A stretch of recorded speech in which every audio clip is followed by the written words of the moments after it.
So this is a look at looking up, look at what's in the sky and what we see and sort of how the sky looks the way it does. We'll do more of this, but this is going to talk a little bit about the geometry of what we see and why we see it.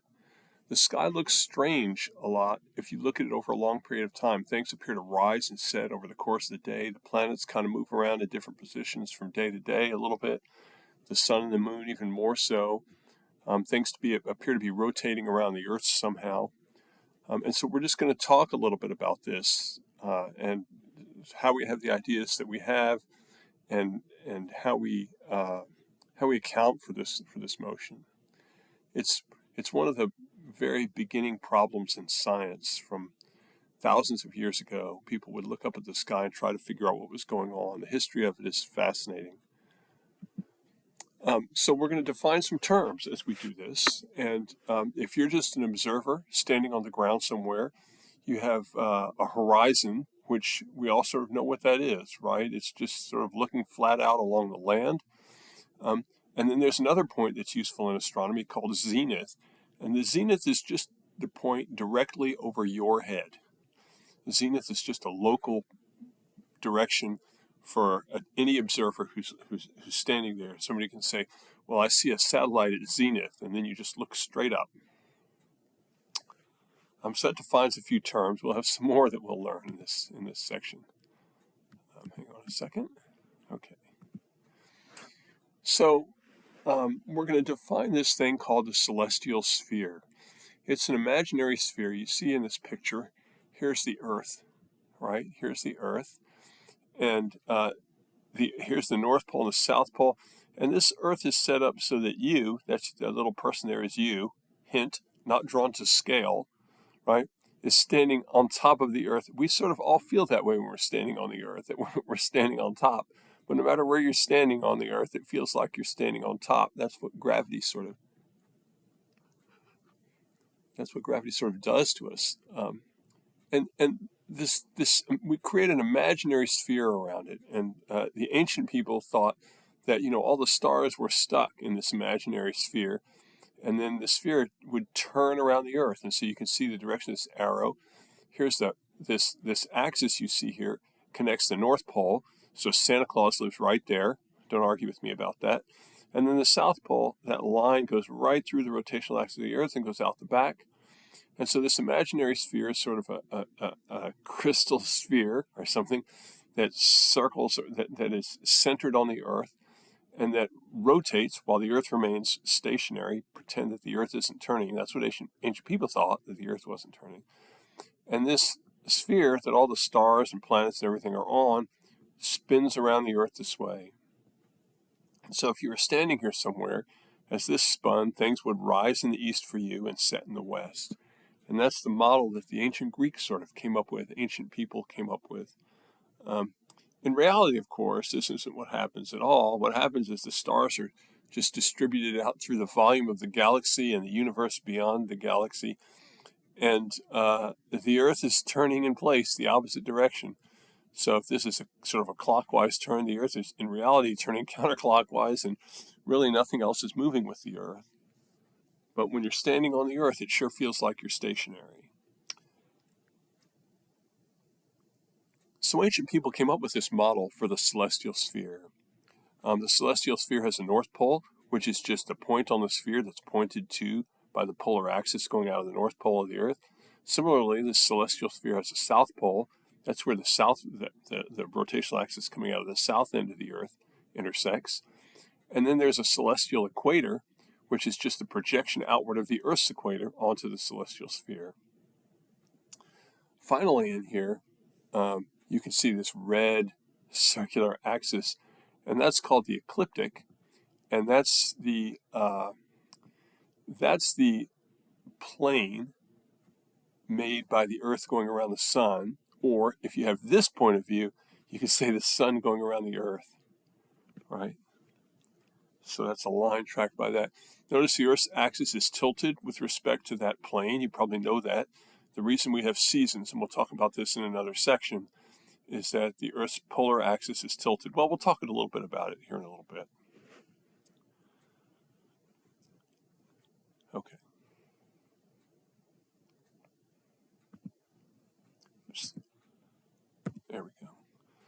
So, just a few things. The celestial sphere is an imaginary sphere around the Earth that helps us locate objects in the sky. We actually perpetuate this illusion. We use the celestial sphere as sort of a way of identifying places in the sky. You can almost think of it as an imaginary globe. And then, and it's got an equator and 2 poles on it. And so we can set up, just the way we set up latitude and longitude on Earth, we can set up 2 angles. They're called right ascension and declination. We'll get to those later. For positions on the celestial sphere. And then you can identify a location and say, oh, the constellation Orion is over here at this latitude, at this right ascension and declination, and so on. And so it allows us, the celestial sphere allows us to identify the positions of objects in the sky. And so it's a useful tool, even though it's an imaginary construction. So finally, one more term we're going to identify, the meridian. So the meridian is the line connecting the north celestial pole to the south celestial pole through the zenith of the observer. So this is a line that just goes from due north to due south, right over your zenith. So it splits the sky in half for you from north to south. And so you could say, at local noon, the sun crosses the meridian. The sun crosses from the eastern half of your sky to the western half of your sky at what's called local noon. Now, that doesn't mean as much as it used to mean. We don't really have local noons anymore because we have time zones. But when the day is split exactly in half, the sun is on your meridian.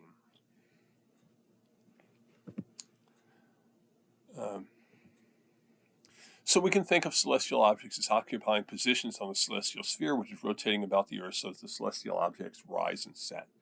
We can think about it that way. The celestial sphere rotates once per day around the Earth, carrying all these objects with it. From the Earth, we see these objects rise and set over the course of the day. The sun rises and sets, the moon rises and sets, all the stars rise and set. Well, almost all of them. We'll get to that in a little bit.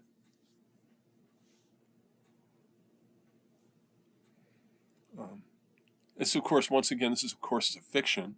What actually happens is that the Earth rotates in the opposite direction, making it appear as though all the other objects are rotating the other way. So if you take a camera and aim it at either the North Pole, the celestial North Pole, or the celestial South Pole, and then you leave the shutter open for a period of time, you will see what we get in this drawing, right? These star streaks. Your camera is stationary and it's just aimed at something and the shutter's open.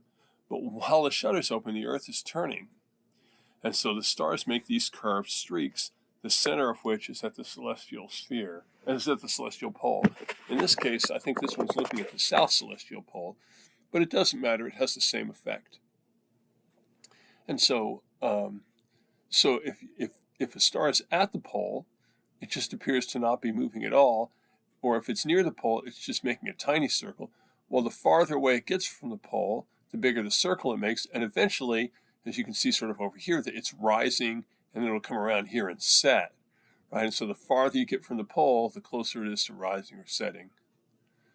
Right? This is if you're at some middle latitude. So let's look at it again.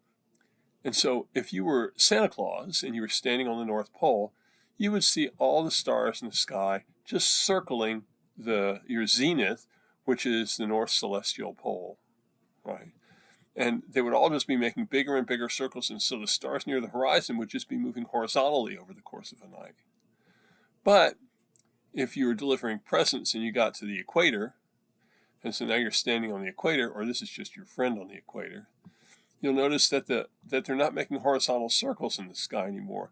These stars, which are rotating about the celestial North Pole, will be rising and setting perpendicular to the horizon. Here they're moving parallel to the horizon, right? If there was a star over here, it would be going straight up, and then it would go over the top, and then go straight down the other side. So how the stars appear to be moving in the sky depends a little bit on where you're standing on the planet. This last drawing here on the right, part C, looks like the example we did on the previous page, this one, right, at some intermediate latitude. And so this is a picture sort of explaining why the sky appears to do what it does over the course of a night. So a few other things. We know, and we'll get back to this in a minute, that the Earth is actually going around the sun. The ancient Greeks thought it was the other way around. They thought everything orbited the Earth, and we'll talk about that in a little bit in this section. But in fact, what's really happening is that the Earth is going around the sun over the course of 1 year. Right? So the Earth is spinning on its tilted axis every 24 hours. But over the course of a year, the Earth orbits the sun. And so these stars over the course of that time remain stationary relative to each other. In the course of human lifetimes, even though stars are actually moving, they don't move very much, almost imperceptibly, over the course of, say, 100 years or something like that, even thousands of years. And so every year when it comes around, like this is June, August, whatever, right? In June, if you look in the direction of sun, of course you can't see in the direction of the sun, you would be looking at the constellation Taurus. Later in August, you would be looking at the constellation Cancer if you looked in the direction of the sun.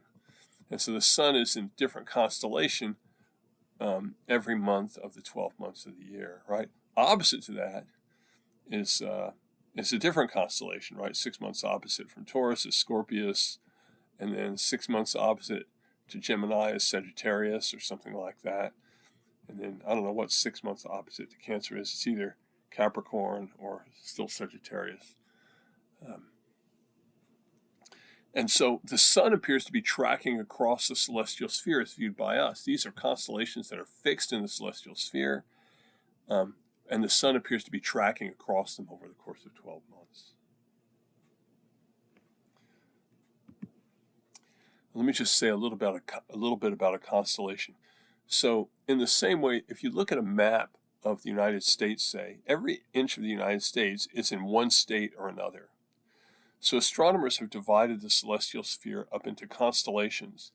Now, normally we think of a constellation as like the Big Dipper or something like that, a collection of stars. But actually it's a region of space, and you can see the constellation Orion, which you should probably recognize. I'll have another picture of it here in a second, as these 7 stars here. This Orion is a warrior. Is that what he is? These are his shoulders. This is his belt. This is his knees or something like that. His feet are down here. He's holding a sword up this way. I'll show you a picture of that in a second. He's fighting Taurus the bull, which is up here. But this is just one of the 88 constellations, and they completely cover the celestial sphere. And so there are 88 constellations that cover the whole surface in the way that state borders cover the whole United States, or country borders fill a continent, for example. Here's an artistic rendering of Orion the hunter. That's what he is. He's not a warrior, he's a hunter. And these are some of the stars and the prominent stars in it. Betelgeuse, which you might have heard of. This is Bellatrix, and this is Rigel. And these are the 3 belt stars. I forget. I think that one's Saiph. I can't remember. Maybe this one's Saiph down here. And these are all AL stars. Al something. Here's the Orion Nebula. These little swords are in his sheath. The last video we looked at, I showed you a picture of a bunch of stars forming. It had like a dozen stars forming. They all were forming here in the Orion Nebula. That's what this little region is right down here.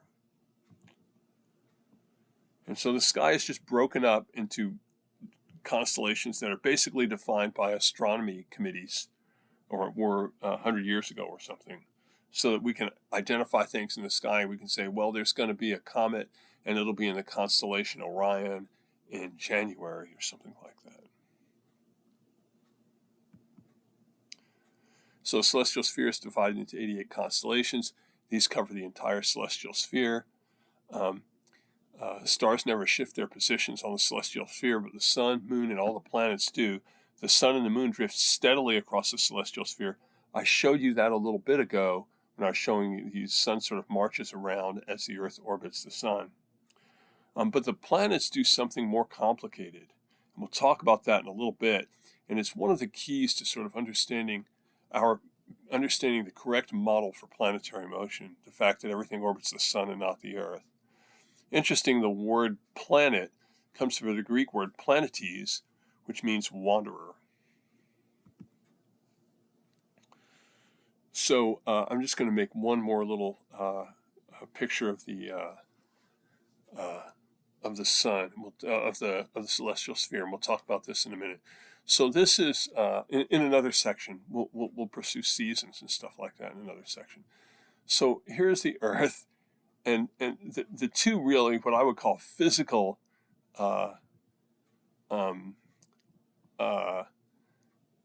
I call them, shapes here or something, are the ecliptic, this red line. This red line defines the plane that the Earth orbits the sun in, right? That's what's drawn there. And then the axis tilt of the Earth relative to that plane. These tiny little yellow dots here are the direction of the sun on the celestial sphere in June, September, December, and March, right? This is the summer solstice. Over here is the winter solstice. Here's this vernal equinox, and here's the autumnal equinox, and here's the vernal equinox. These are positions of the sun at those times. If you'll notice, in June, the sun is in a position that the north pole of the Earth is tilted toward it. So those of us in the northern hemisphere get a little more direct sunlight. The sun is higher in the sky for us. Similarly, in the winter, it's over the southern hemisphere. It's higher in the southern hemisphere and lower in the northern hemisphere. And so as the Earth turns on its axis, in the summer solstice, we get more sunlight, and in the winter, we get less sunlight. And we get 50-50 on the other two positions. This path that the Earth orbits the sun on is called the ecliptic, because if something is going to cause an eclipse, it has to be somewhere in the plane of this red line in order to be between the Earth and the sun. As viewed from the Earth, the sun follows this red path, right? And so if something's going to cause an eclipse, it has to get between the Earth and the sun, and so it's got to be in the plane of this of that red circle. So there's a lot of information in that picture, and we'll unpack some more of it later. Once again, the dotted line is the celestial equator. It's a projection of the Earth's equator outward. And that's not the same thing as the ecliptic, which is the path that the Earth takes around the sun, or that the sun takes around the Earth if you're going to look at it from the Earth's point of view. So let's just talk a little bit about the models for the solar system and sort of why they're the way they are. And I'm just going to make this a short discussion. Well, short for me. So between about 600 BCE and 400 current era, 400 AD, the ancient Greeks developed a model of the solar system that put the Earth at the center. It was called a geocentric model, and it had all the planets and stars orbiting around the Earth and the sun. The sun was also orbiting around the Earth.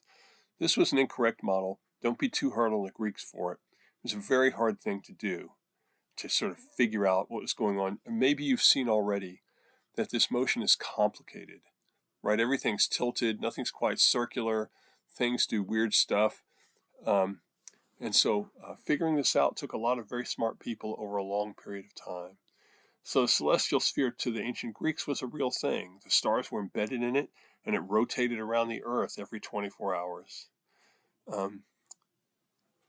They also thought all the objects in the heavens were perfect spheres. So the moon was a perfect sphere. The sun was a perfect sphere. They thought everything moved in perfect circles. It took a long time to get away from that. And certainly it took until the Renaissance period for scientists to begin to see that the model was flawed.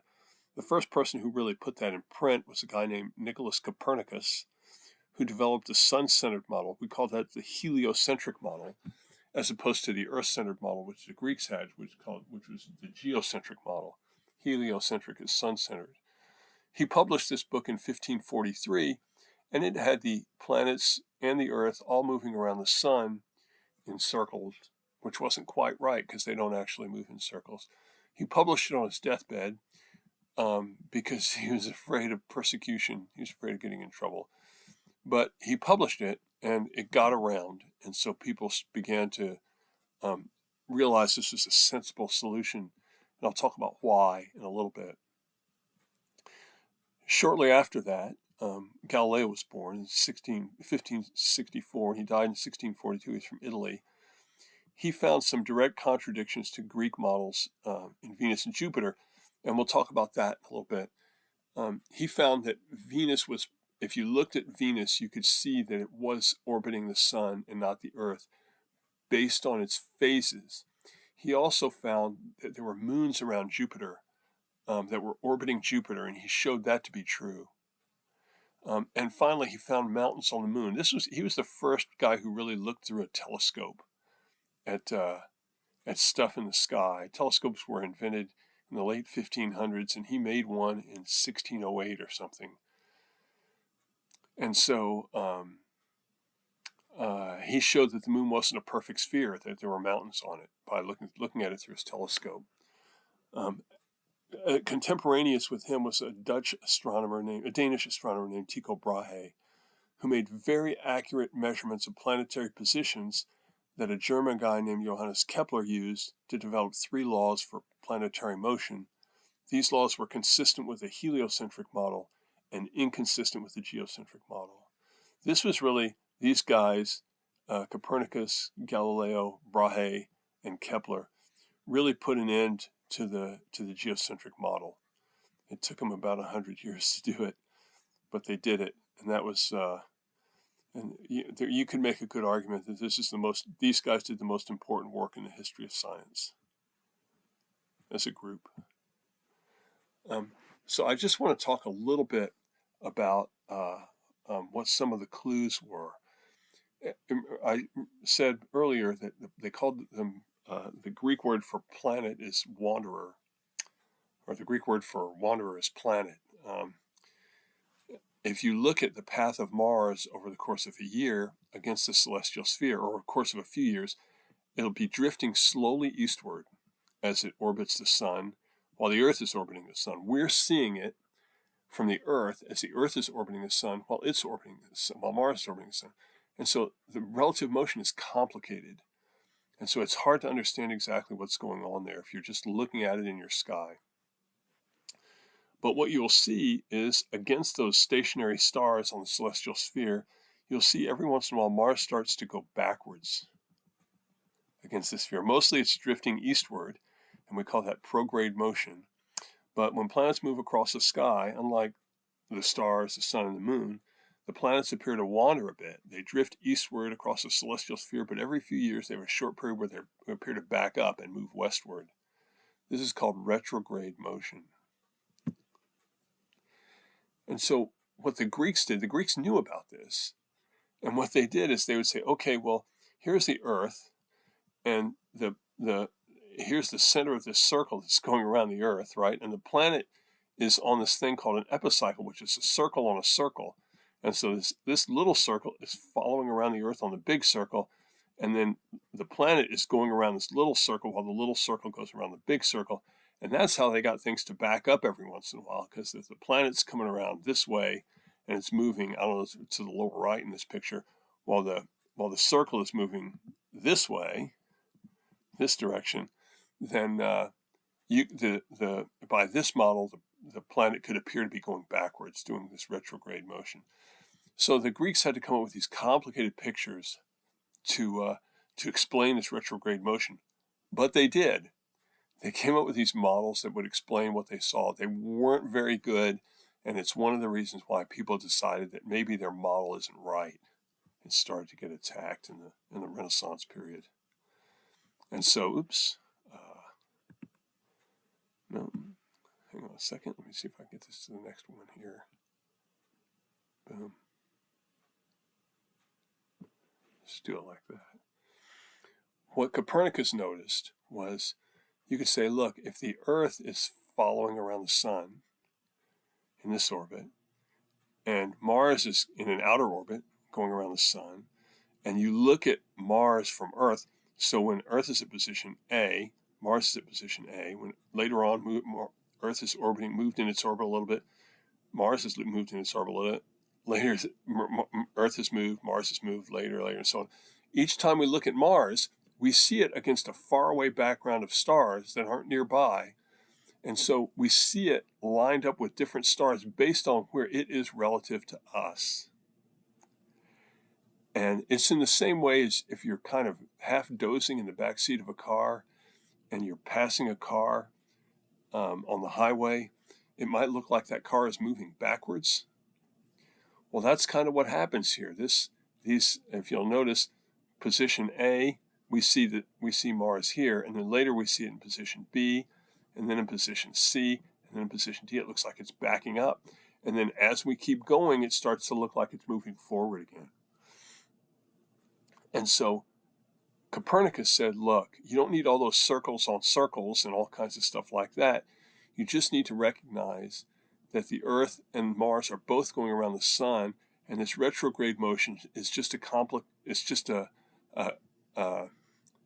result of the fact that it's a consequence of the fact that you're looking at a circular motion from inside another circular motion.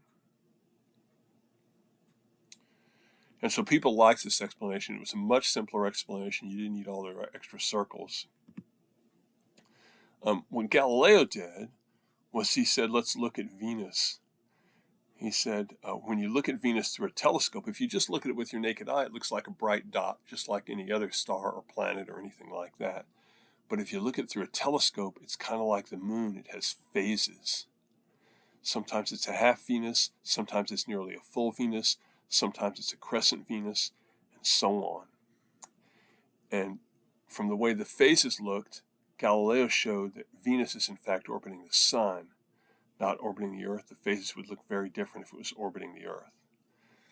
And so this was a good piece of evidence that Galileo used to show that that Venus at least was orbiting the sun. Galileo also took a telescope and started observing Jupiter, and these are some of his original drawings. Well, this is a photograph of some of his original drawings, and he was drawing Jupiter's moons in various positions relative to Jupiter, and he was showing that these aren't stars because they're shifting their position relative to Jupiter every night. You can see the dates are on here. I think that's March. That's maybe February. I don't know. But he's showing that these aren't stars. These are actually moons that are orbiting Jupiter. And the Greek model didn't allow for anything to orbit anything except the Earth. And so another piece of evidence from Galileo to show that the Earth was not at the center of the solar system. So here are some questions over this. Just what is zenith? What is the celestial sphere? There are a bunch of terms that are defined in here that you need to go through.